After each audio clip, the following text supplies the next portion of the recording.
काल आपण Newton's laws of motion NLM ला स्टार्ट केलेलं आहे. त्याच्यापैकी फर्स्ट लॉ सुरू केलेला आहे आपण. फर्स्ट लॉचे बऱ्यापैकी आपण सांगितलेले आहेत. तरी पण काही गोष्टी फर्स्ट लॉच्या राहून गेल्या.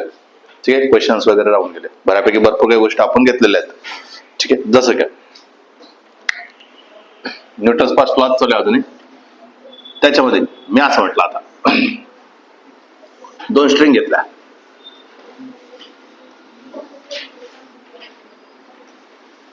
या टाईपचा आवडता क्वेश्चन आहे त्यांचा.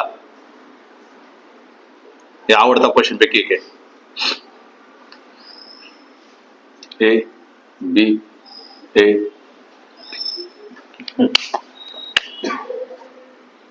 स्लोली खाली ओढलं, फास्ट म्हणजे त्याचा शब्द पण येतो जर्क, झटका देऊन ओढलं खाली, तर कोणता कुठं तुटेल आणि का तुटेल? दोन ब्लॉक ठेवलेले आहेत. इथं इन सपोर्ट आहे, त्याला इन सपोर्ट असं जर आलं तर त्याला समजून घ्यायचं ते काय इंज सपोर्ट आहे. ठीक आहे, अडकवलेले आहेत. मी हळूहळू ओढलं तर कुठं तुटेल? कुठं तुटेल? इथं तुटेल, इथं तुटेल, इथं तुटेल, इथं तुटेल, काही तुटेल. म्हणजे कोणत्या स्ट्रिंग मध्ये तुटेल? चला, या स्ट्रिंग मध्ये तुटेल का या स्ट्रिंग मध्ये तुटेल? कुठं? वरच्या स्ट्रिंग मध्ये. जेव्हा मी स्लोली हळूहळू ओढणार तर वरती जास्त टेन्शन क्रिएट होणार आणि वरचा स्ट्रिंग तुटणार. म्हणजे काय? Upper part of B string break. कशामुळे? Due to in tension increase. कशामुळे तुटतो तो? टेन्शन वाढल्यामुळे तुटतो तो. अप्पर पार्ट ब्रेक होणार आहे, स्लोली वाढल्यामुळे अप्पर पार्ट ब्रेक होतो. त्याचं कारण काय? Tension increase. सिमिलरली जर मी फास्ट आणि झटका दिला तर कुठं तुटेल तुमचा? बीच्या बिलो तुटेल. ठीक आहे,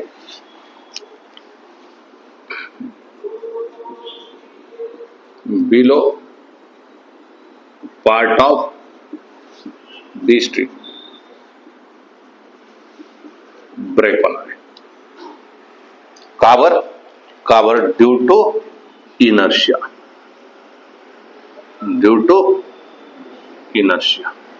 रेस्टला होता, त्याला अचानक काय भेटलं? मोशन मिळालं, म्हणून तो तुटतो. फास्ट केलं ना, अचानक काल चालू केलं, त्याच्यामुळे काय झालं? कोणता स्ट्रिंग तुटतोय? Be string तुटताय. तुमचा काय डाऊट आहे? क्वेश्चन कळाला? हा क्वेश्चन खूप फेवरेट आहे. दुसरा, हा ग्लास आहे आणि याच्यावर मी काय ठेवलाय? पेपर ठेवला. याच्यावरती एक कॉइन ठेवला. हा कॉइन. दोन कंडिशन परत. स्लोली ओढलं, पेपरला मी काय केलं? स्लोली या साईडला ओढलं, फास्ट या साईडला ओढलं. तर तो कॉइन कोणत्या केसमध्ये ग्लासमध्ये पडेल?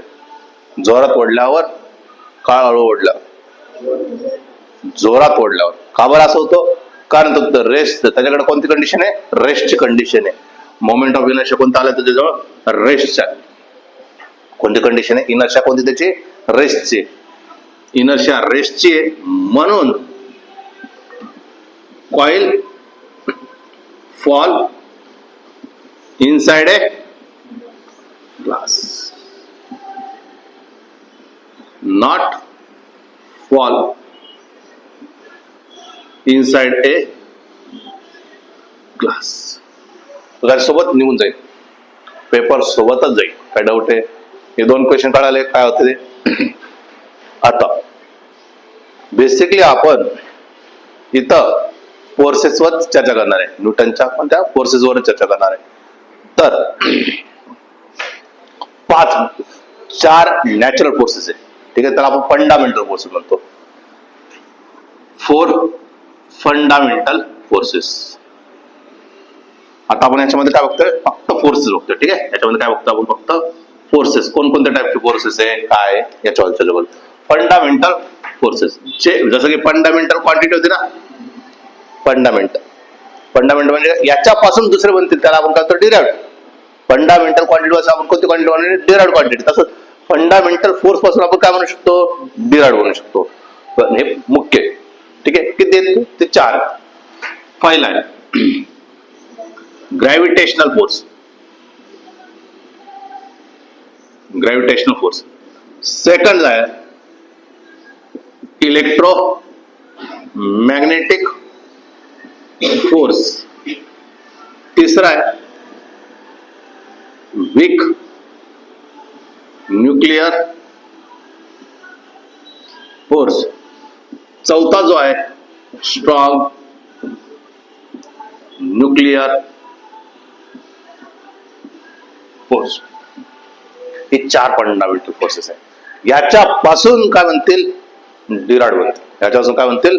डिराइव्हड बनतील. कळालं? याच्यापासून काय बनणार आहे? तुमचे डिराइव्हड बनणार.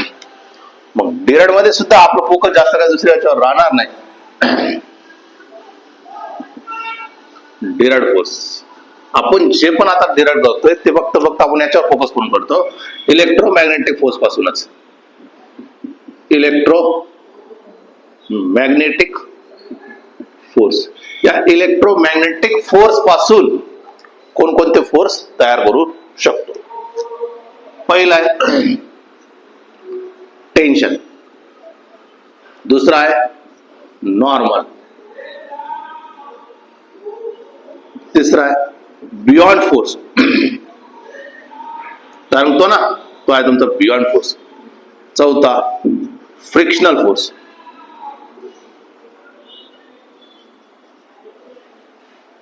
ठीक आहे, टेन्शन आहे, नॉर्मल आहे, बियॉन्ड फोर्स आहे, फ्रिक्शनल फोर्स आहे. हे सगळे कोणत्या फोर्स पासून तयार झाले गेलेले आहेत? इलेक्ट्रोमॅग्नेटिक फोर्स पासून तयार झाले. हे सगळे फोर्सेस कुठून तयार झालेत? इलेक्ट्रोमॅग्नेटिक फोर्स पासून तयार झाले. कुठं असतात, कसे असतात याच्याबद्दल अजून चर्चा नाही केली, फक्त एवढं लक्षात ठेवा काहीतरी फोर्सेस नावाची काही गोष्ट आहे. दुसरं आपल्याला लक्षात ठेवायचं आहे कॉन्टॅक्ट फोर्स. काय बघणार आपण आता? Contact force.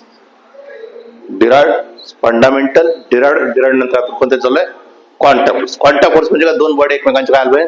कॉन्टॅक्ट मध्ये आलं. त्या फोर्सला आपण काढणार आहे कॉन्टॅक्ट फोर्स.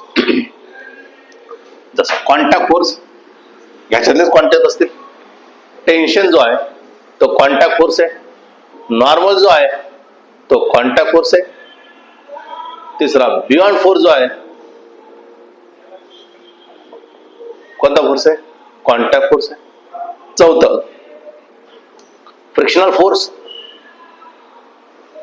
हा सुद्धा कोणता फोर्स आहे? Contact force.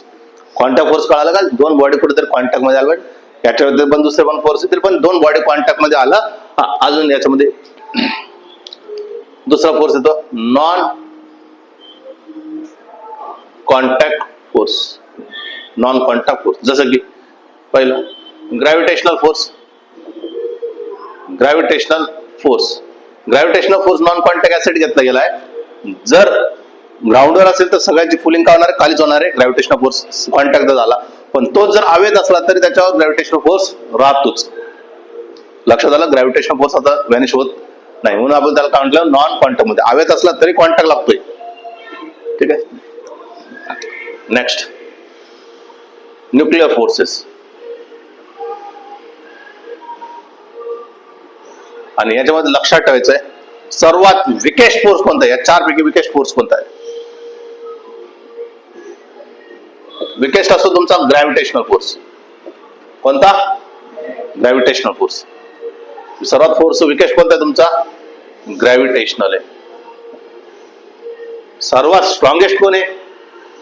स्ट्रॉंगेस्ट म्हटलं तर लक्षात ठेवायचं आहे स्ट्रॉंग न्यूक्लिअर आहे. Strong nuclear.